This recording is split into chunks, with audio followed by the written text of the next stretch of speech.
The Chemex Coffee Maker is literally an icon of design. I mean, it's in the Museum of Modern Art's permanent collection. But what made it that way? What makes it still, 80 years after its introduction, such a popular and successful coffee maker? Join us as HomeGrounds reviews the Chemex. Hello and welcome. I'm Scott Fisher with HomeGrounds, where our mission is to help you brew better coffee in the comfort of your own home. And the Chemex has been the choice of many people for literally the last 80 years to do exactly that. Introduced in 1941 by a research chemist named Peter Schlumbohm. Schlumbohm looked at the glassware that he used in his mad scientist laboratory, or I should say laboratory, to come up with a one-piece coffee maker that he felt had everything that you need to brew great coffee and nothing that you don't. The result is this conical brewing chamber up here, a nice wooden collar so you don't burn your hands on the heat-proof borosilicate glass, a little leather thong to hold it in place, and a triangular shaped container. It looks just like an Erlenmeyer flask for you chemistry nerds out there.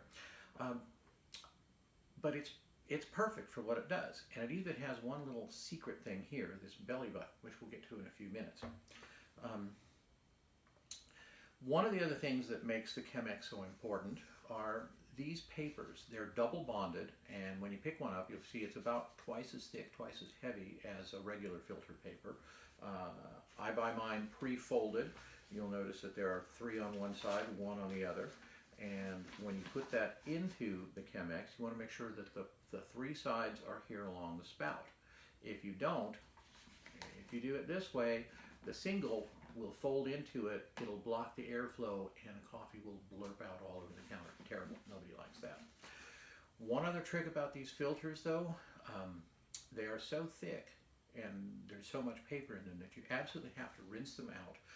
I do under very hot tap water, and then when you put them back in, before you add the coffee, run a little of the just boiled water through it to take out any of the papery smell. And papery smell is a nice way to put it. I usually describe it as like a cardboard box that's in the back of your garage in the damp for 6 months. You really don't want that in your coffee.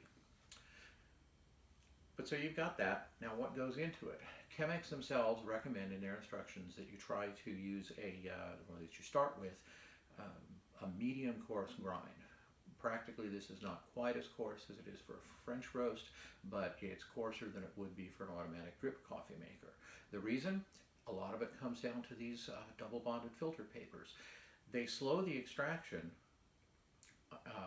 and as does the fact that you've got that cone down in the bottom of it. The coffee grinds sit in there. They lengthen the amount of time that the water is in contact with the coffee. So the Chemex gives you a very full extraction without typically going to over-extract it. When it does come out, if you stay to what do I want to say, about a third of the way between medium and full course, you'll get a lot of the sweet components from the coffee. You'll get some of the florals and acidity. You'll get mostly the mid-range. And the final thing that these papers do that's good for the coffee is they trap the polyphenols, which are the chemical components in coffee that can give it bitterness. So those are some of the tips and tricks. The other one, we talked about this belly button a minute ago. This is the 8-cup Chemex. This is the one that I use almost every morning when I come out. It brews about a liter of coffee, and so I set things up for that. What I've learned over the years is, here I'll point to it so that you can see it. When the coffee gets right up to the top of this belly button, I fill once more all the way to the top of the filter cone, and then I'm done.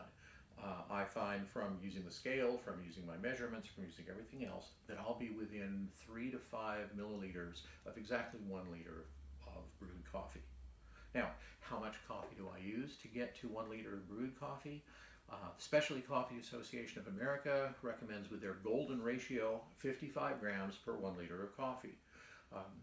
The Chemex has a slower extraction though, and I found that using 50 grams for a liter, or in some cases I've even gone as low as 40 if it's a very strongly or fully flavored coffee. So once again, this is something where, in order to be consistent with the coffee that you like, try it, make notes, and you'll settle it fairly quickly on the concentration that you like.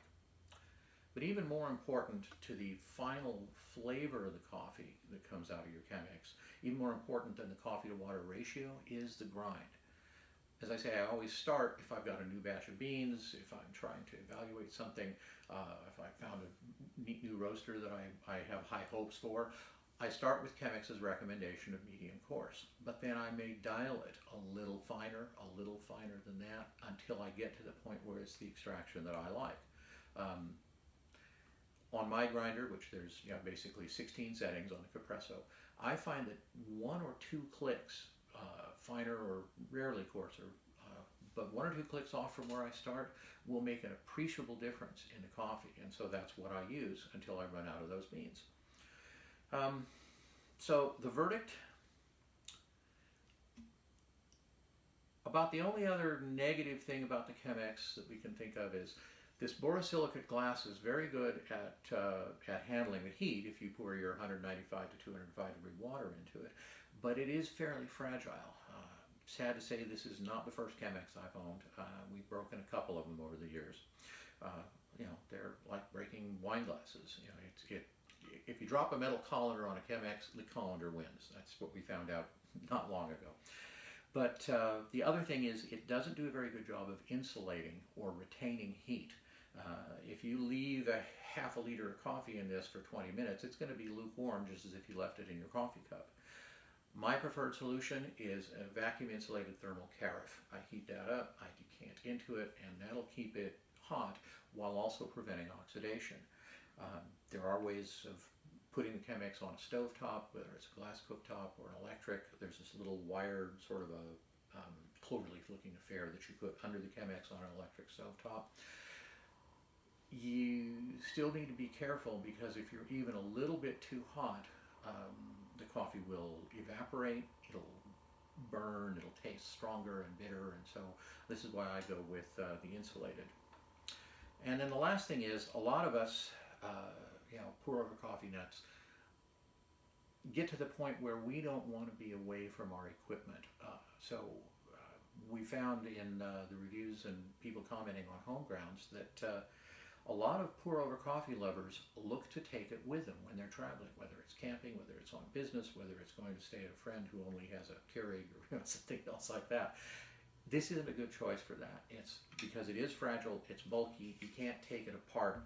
This isn't something that I'd want to put in checked baggage. It's not something I'd want to put in an overhead bin. I probably really wouldn't even want to put it in the trunk of my car. But so if you do something like that, there are other solutions. But for something that can brew very consistent coffee, that's actually fairly forgiving. One of the things that we talk about in brewing technique for really new high-end machines like the Hario V60, which I also have, and I love it. The Hario is much pickier about getting a consistent and continuous brewing cycle where the water just keeps coming through all the time for a very specific period of time. The Chemex is a lot more immune to that. You can come out, and if you're still half asleep, you can fill it up once and then go, oh, okay, I got to do it again. It's very good for that. And the result is, as I say, typically when I stumble out into the kitchen in the morning, this and my stovetop kettle are what I reach for. It produces a consistently delicious cup of coffee if, once again, and we've said this before, start with good quality beans, grind them fresh, and approach it in a consistent, methodical manner. Keep track of how much water you use, keep track of how much coffee you use, keep track of your grind size, and this is going to be your best morning friend. So for more reviews, brewing guides, and all kinds of other content, be sure to subscribe to the HomeGrounds YouTube channel, and you can also check into the description below this for some links that we have on all kinds of things, including accessories. You gotta have it, right? With that, this is Scott Fisher saying goodbye for now, and how do you take your coffee?